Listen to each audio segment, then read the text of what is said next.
So, ito ang masasabi ni Cayetano na napakaganda at ating pakinggan at ating reaksyonan.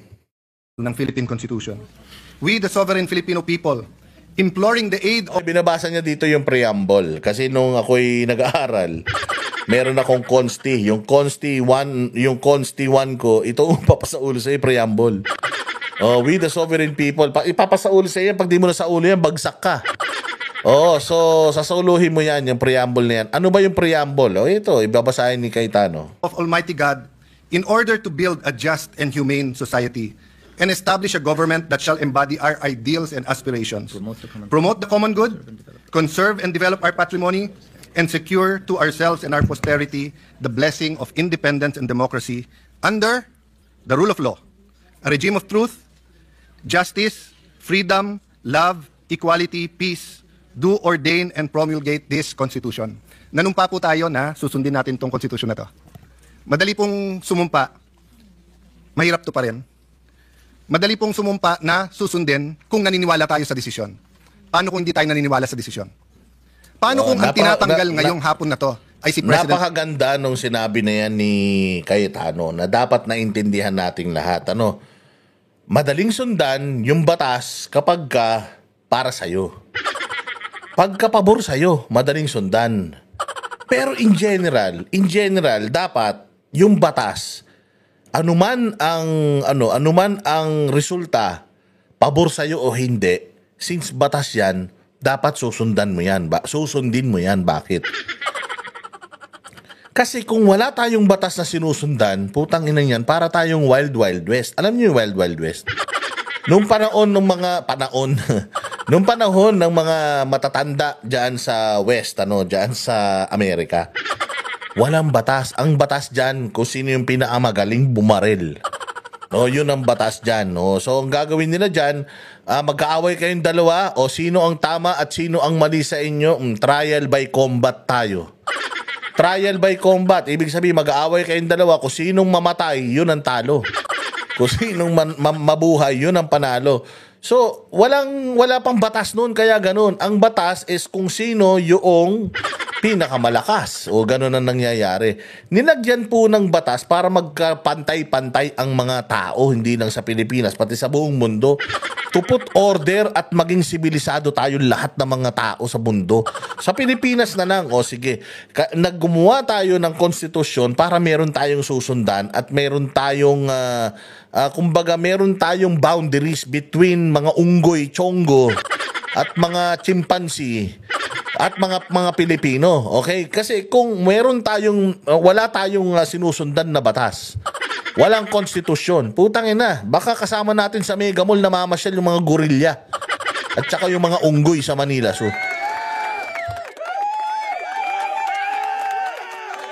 tama, mali.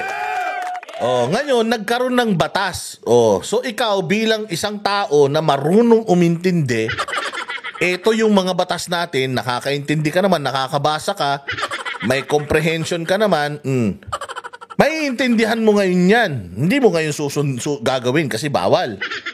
O ngayon, yung mga unggoy, putang inang yan, ituro mo sa kanila yung batas na yan, hindi nila maintindihan yan. Bakit? Kasi nga, unggoy sila eh. Oh, so walang batas-batas sa kanila. Putang ina, pag nakita nila yung saging, kukunin nila yan.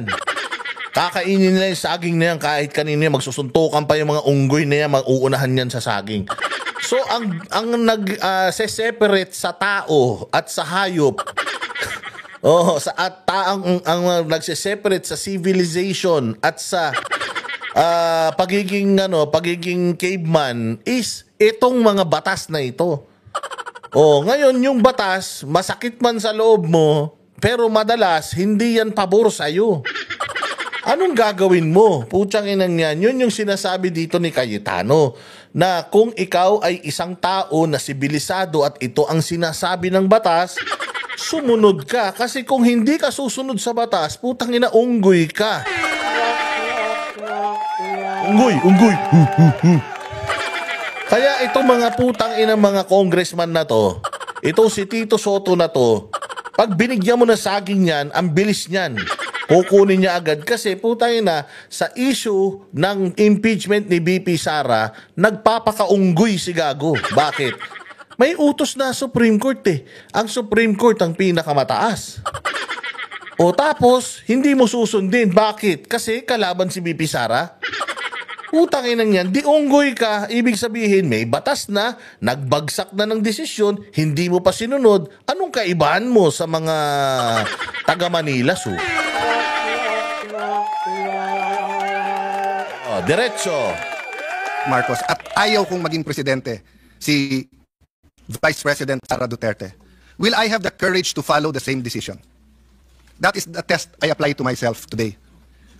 Tinignan ko po ang Supreme Court decision. Solid po. Hindi nito inaalis ang kapangyarihan sa House to initiate impeachment. February Exactly. Putang ina itong mga congressman na to eh. May mga nagsasaya pa si Chua parang tanga. Sinasabi pa ni Chua na pinagkait sa taong bayan ng due process. Pukin ang ina nyo. Kayo unang-unang sa lahat ang di dumaan sa due process, tarantado. Tapos ngayon sasabihin nyo pinagkait sa taong bayan yung due process, mga gunggong. Kung sumunod kayo sa tamang proseso, di sana putang ina merong impeachment na na hini-hear ngayon diyan sa Senate. Wala eh. Palpak eh. O kung sana sumunod kayo, di sana walang problema. Hindi kayo sumunod tapos nagagalit kayo due process. Wala nga kayong due process. 6 po, sigurado yan. In fact, before February 6, may Quadcom na. Magiging Glorieta na yan soon. Quadcom, Glorieta Bars yun. Kasi ang quad, baka hindi nyo naintindihan. Sabi mo sinasabi nito ni Cayetano. Yung quad kasi, dating quad yun. Quad, 1, 2, 3, 4, 9, naging Glorieta na. Diyan sa Makati yun, Glorieta 1, 2, 3, 4, 5 na yun. Dahil nga may quad, baka magka-Glorieta. So, ang sinasabi dito ni Cayetano, hindi naman sinasabi kasi nila na baka mawala na mai-impeach. Mga tanga. Ang dinisqualify lang ng dito, ng Supreme Court, yung articles of impeachment para kay BP Sara. Next year, pwede pa naman kayong mag-file. Tanginan nyo, dami nyong iniiyak. Mag-file kayo ulit, tapos sundin nyo na yung sistema, yung proseso.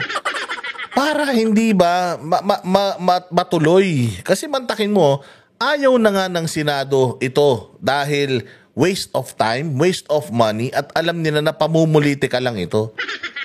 Bukod sa Senado, ayaw ng presidente ng Pilipinas. Diba? Sabi ng presidente ng Pilipinas, ayaw niya ng impeachment.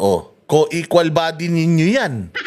Pagkatapos nun, ayaw pa ng Supreme Court. Mantakin mo, 3 co-equal body, hindi pala 3, 2.5. Kasi 3 yan supposedly, judiciary, di ba?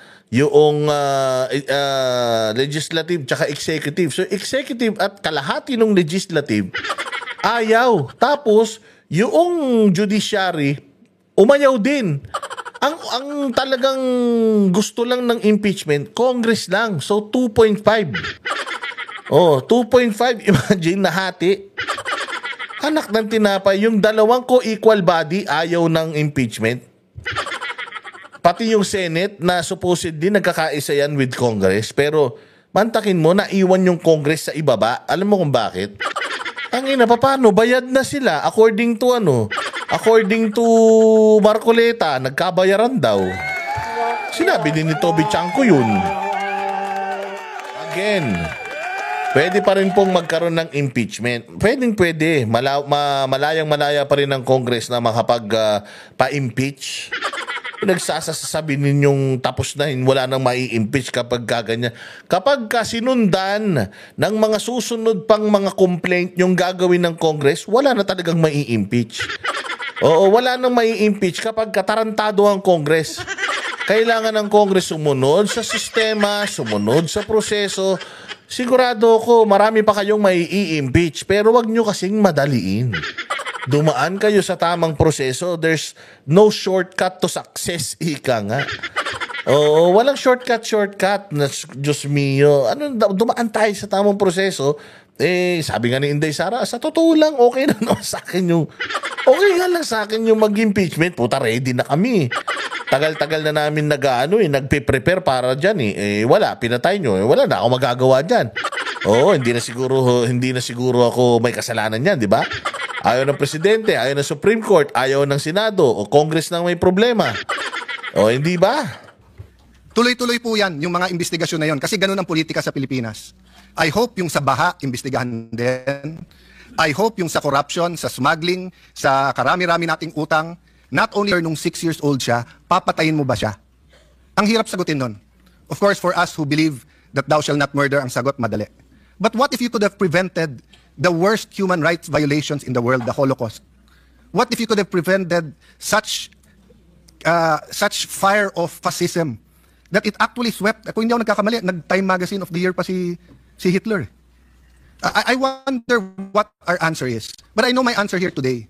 If you kill Hitler when you are 6 years old, if you justify the ends by the means, you will create more Hitlers. So if the Vice President is guilty, dapat po siya ay i-impeach. Pero sa tamang panahon at tamang proseso. Nagsalita ng Korte Suprema na mali ang proseso. Yan, Mali. tamang panahon at tamang proseso. Ano bang hindi maintindihan ng mga kupal ng mga congressman na to? Ano bang hindi maintindihan ni Tito Soto na sa putang ina tanda-tandaan niya na nakikinig ng mga debate tungkol sa batas? Anong hindi niya maintindihan dito? Anong hindi niya maintindihan doon sa sinasabi ng Congress na final and executory? Agad-agad, forthwith na naman. O, agad-agad i-implement yan. Kahit na merong motion for reconsideration, the fact na merong rule, di ba? The fact na sinasabi doon sa Supreme Court ruling na agad-agad ipatupad na ito. Tangina ibig sabihin now na, ngayon na. Anong sinasabi niyong motion for reconsideration, mga hayop kayo? Tangina kay General Torre, walang motion for reconsideration. Pukin ang ina ninyo. Alam ninyo nung pinadala nyo si Pangulong Duterte sa Dahig, ha? Hayop kayo. Nag-motion sila sa Supreme Court. Putang ina nyo, pinadala nyo pa rin si Pangulong Duterte sa Dahig. Bakit?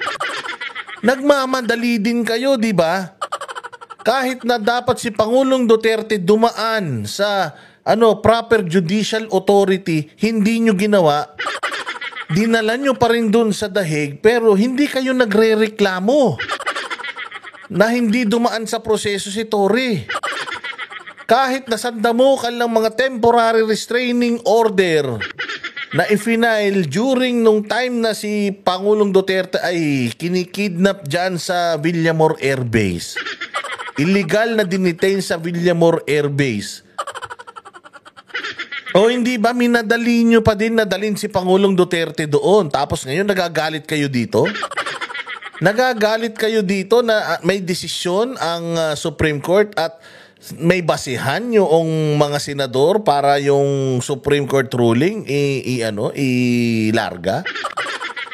Pagdesisyonan base sa Supreme Court ruling, mga hayop kayo. So kapag pabor sa inyo, putang ina, gustong-gusto nyo. Si Pangulong Duterte hindi dumaan sa due process, tapos kayo humihingi kayo ng due process. Anak ng tinapay ang kakapal, ang titigas ng mga mukha nyo, mas matigas pa sa sa bagel. Kahit isausaw kayo sa kape, hindi lalambot yung mga pagmumukha ninyong matitigas. Di ba? Yun lang yun eh. Di ba? Ano ang pakiramdam noong tinarantado? Nung feeling mo tinarantado ka? Di ba gigil na gigil kayo? Imagine ninyo anong pakiramdam ng mga Pilipino na hindi nyo pinadaan si Pangulong Duterte sa due process, na si Pastor Apollo Kibuloy hanggang ngayon nakakulong dahil hindi dumadaan sa due process.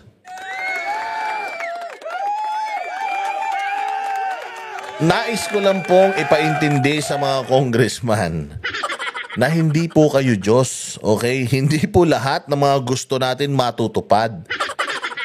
Kaya dito sa bagay na ito, merong pong desisyon ng Korte Suprema. Kasi kung hindi natin susundin ng Korte Suprema, sinong susundin ng tao? Hindi susundin ng Korte Suprema kung wala kayong respeto sa Korte Suprema. Bakit kayo irerespeto ng tao? So magkakaroon tayo ng constitutional crisis, at pag nagkaroon ng constitutional crisis, ano ba yung constitutional crisis? Yung Putang inang yan, wala na magpapatalo sa kanila. Yung lahat sila magagaling. Yung lahat sila matatalino, lahat sila tama. O, so kanino ngayon susunod yung tao? Magkakaroon ng krisis, magkakaroon ng gulo, baka magkaroon pa ng civil war dahil dyan. Gago itong mga congressman na to, mga walang utak eh. Ang panahon. But yun po, Mr. President, sana kung ano ang discussion since February 5 dito na nakatuon kay Vice President Sara Duterte, sana kung sino ang guilty sa mga baha, ganun din tayo. Hindi naman siguro si Sara ang gumawa ng mga baha. Sana po kung ano ang cause ng pagkabansot or stunting yung corruption, ganun din. Araw-araw talagang wag natin tantanan. Lastly, Mr. President, may I make an appeal to the media, our friends. Ito pinakamaganda ha. Ito yung pinakamaganda sa lahat ng rito, ng sinabi ni Cayetano. Kasi maraming mga political analyst na putang ina niyan, pag in-interview ng mainstream media, lahat galit kay Sara. Wala silang ini-interview na pro-Duterte na mga political analyst. Ngayon, ang nagtatanggol na lang sa mga Duterte, yung mga vloggers na lang. Oo, yung mga vloggers na normal na tao, normal na tao ako, vlogger ako, mahal ko mga Duterte. Bakit? Kasi nakita ko personal kung ano yung nagawa nila sa bayang Pilipinas at personal, noong panahon ni Pangulong Duterte, gumanda talaga buhay ng Pilipino. Isa na nga yung train law.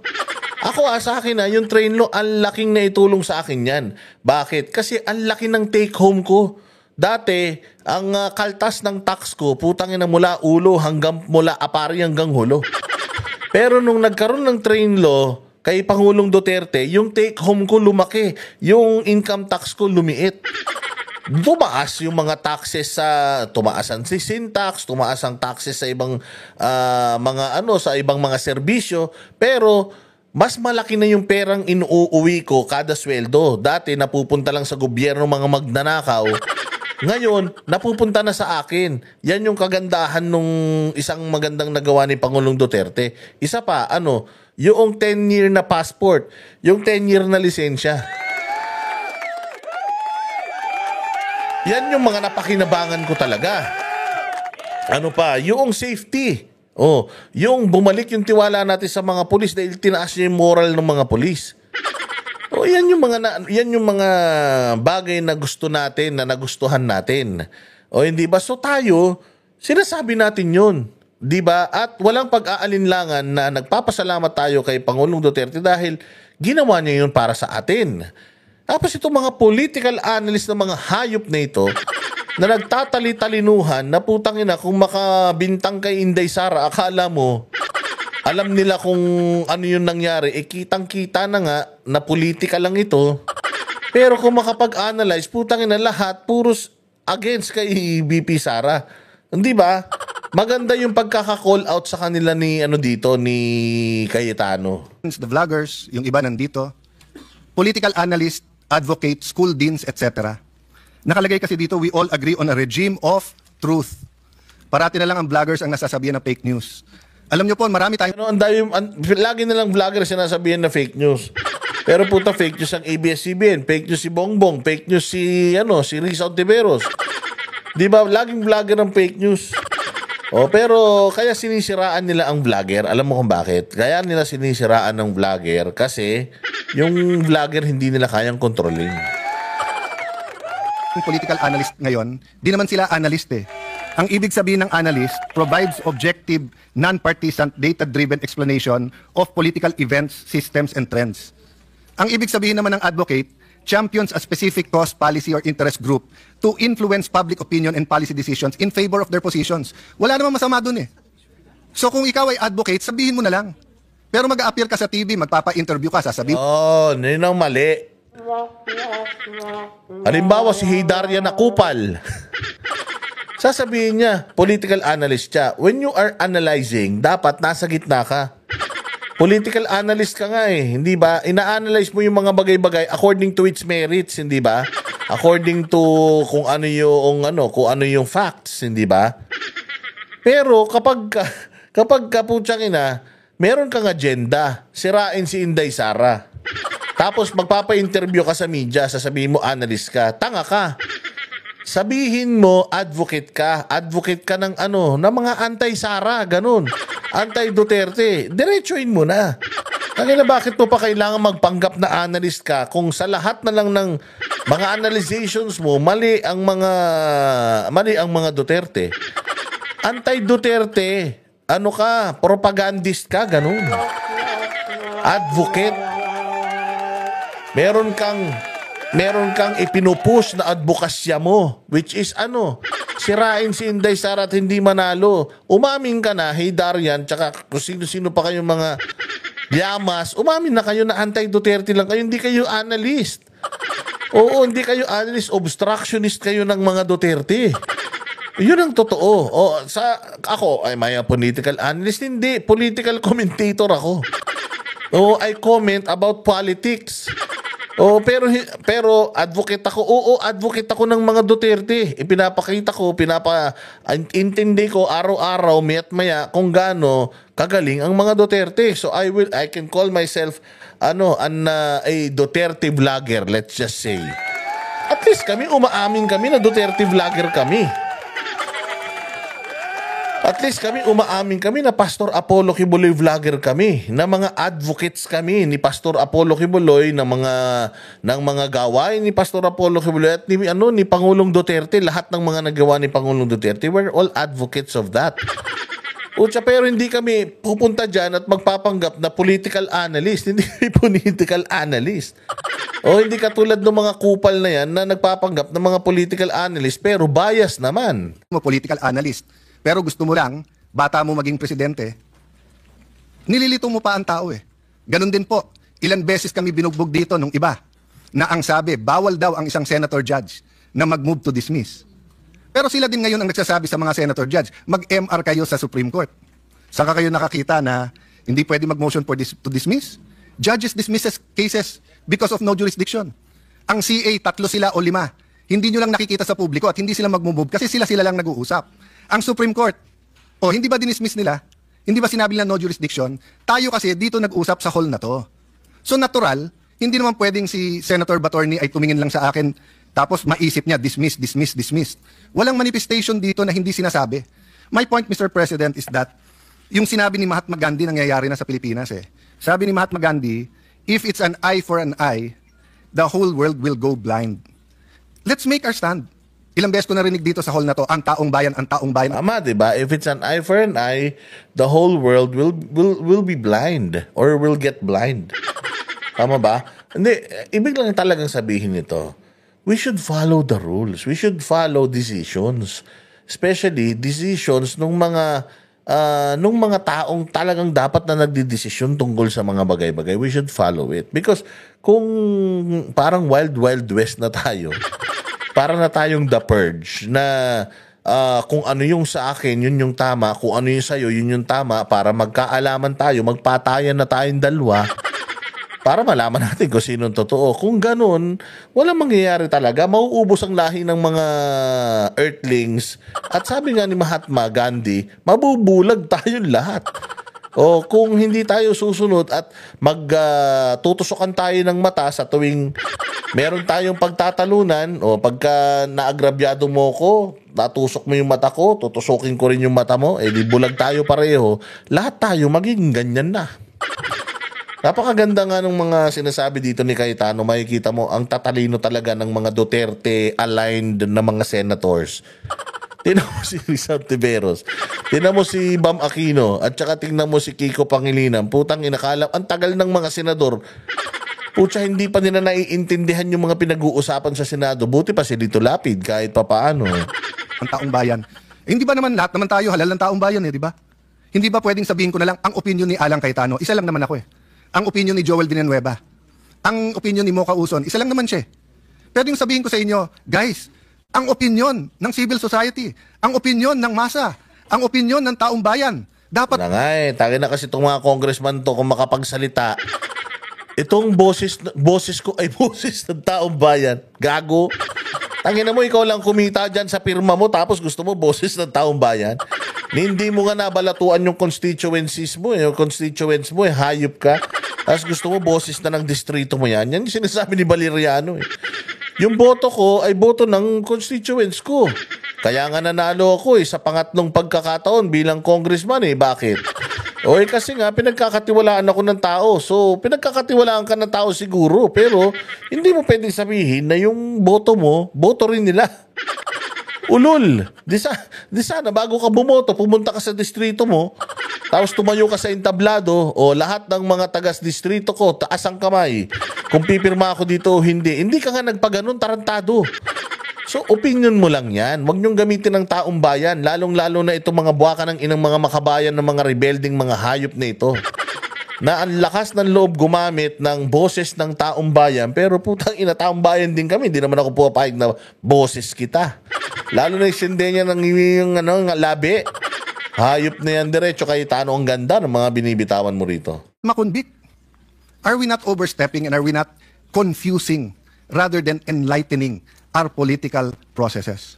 Yes, you might think this is a different Alan Cayetano from the impeachment of President Estrada, impeachment of President Arroyo, impeachment of yung hindi natuloy na impeachment kay CJ Davide, sa impeachment ni CJ Corona. But aren't we supposed to be wiser?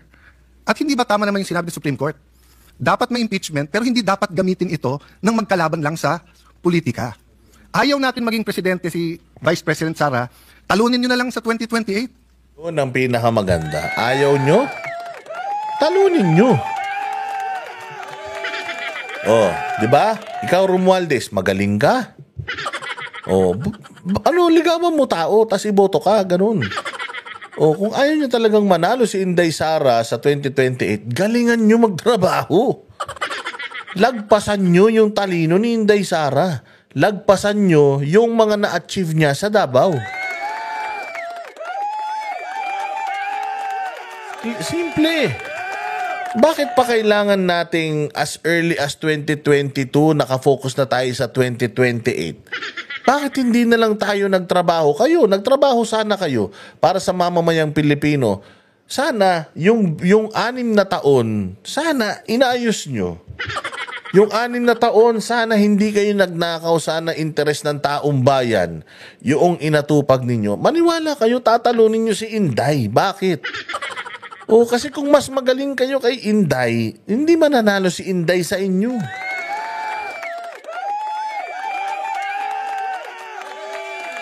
Kaya lang, iyon nga kasi ang problema. Hindi nyo kayang talunin si Inday, kaya sinisira ninyo. Paano kayo nakakatulog sa gabi?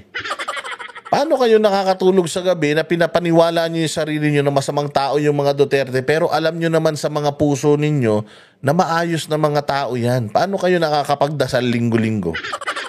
Paano kayo humaharap sa mga pamilya ninyo na nagsisinungaling kayo sa taong bayan? Ngayon, kung talagang may ginawa siyang masama, edi impeach, pero sa tamang paraan. I apologize if I'm emotional on this issue, but hindi tayo makawala eh. Ang daming mas importanteng issue, pero nakapako tayo sa issue na to. Thank you, dear colleagues, and thank you to Filipino people for the opportunity. Ang boses ng masa hindi natatakot. Katotohanan lang, di kami nalulunod. Walang bahid ng sismis, lahat ay totoo. Kahit sino ka pa, pag mali ka babanatan ka. Walang pinipili kulay, wala kaming kinikilingan. Basta para sa bayan, kami lalaban. Pagdama palakpakan, pag mali banatan, di matitinag, di matatakot. Para sa bayan, tuloy ang sigaw. Sa harap ng kamera, walang halong takot. Mga baluktot, lahat kayo'y tutuwa.